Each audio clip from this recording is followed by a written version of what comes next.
Hello mga B, another day, another vlog.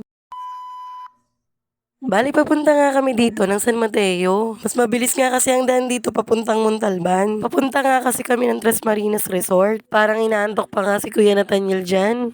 Fast forward nga at nakarating na nga kami ng Tres Marinas. Maganda nga dito at mura lang ang entrance. 75 sa adult at 50 naman sa children. May mga rooms din dito at mura lang. Pero dahil maghapon lang kami ay doon kami sa table na lang. Mas makakatipid at okay naman. Bali nga in advance na nga namin ang birthday ni Baby Yona. Nagluto nga lang ako dyan ng carbonara, chicken at Shanghai at hotdog. At bumili na lang kami ng cake sa labas. Dahil nga biglaan lang ang pa-swimming na ito. Pinag-blow na nga namin ng candle si Baby Yona dyan. At dito nga yung space na nakuha namin. Nagmukha na rin family namin yung ibang mga tao dyan dahil parang hindi iba-iba at magkakasama lang.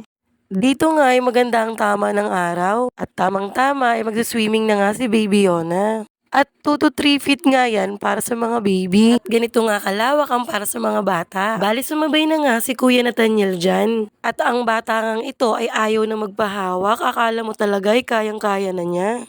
Pero syempre, sinusundan pa rin siya ni Papa Jonathan. At hindi nga niya inaalisan ng tingin yung batang yan. At di nga rin sila naghihiwa-hiwalay. Bali dito nga banda ang 4 feet. At sa kabilang banda nga rin ay meron ding isa pang 2 to 3 feet para sa mga bata. Safe naman kahit papano dahil kahit saan ang sulok ay merong lifeguard. Bali dito naman banda ang 5 to 7 feet. Mas malawak at mas malalim. Kaya delikado ito para sa mga bata at bawal sila dito. May lumapit nga lang dito ay sabay magpipito na sila. Warning sign nyo na bawal kayo o bawal ang bata. Kaya kung may dala kayong bata, i-safe nyo na at ilayo dito. Mukhang enjoy na nga itong mga batang ito. At halos ayaw na ngang umahon. Pati nga ang papa ay nagiging bata na. O batang isip ba? Kita mo nga ay nagsasalbabida kahit nasa 2 feet lang. Ayaw na nga paawat ni Baby Yona at nagpapakitang gilas pa.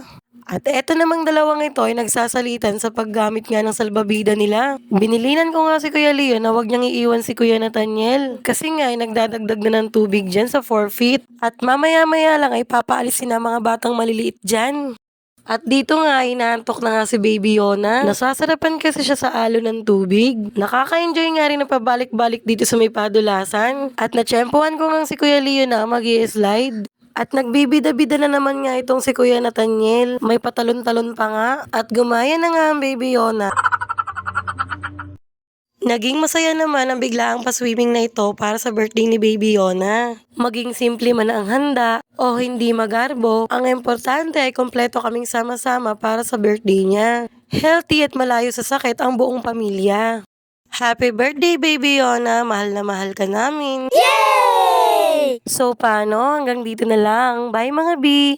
Sa susunod ulit, thanks for watching!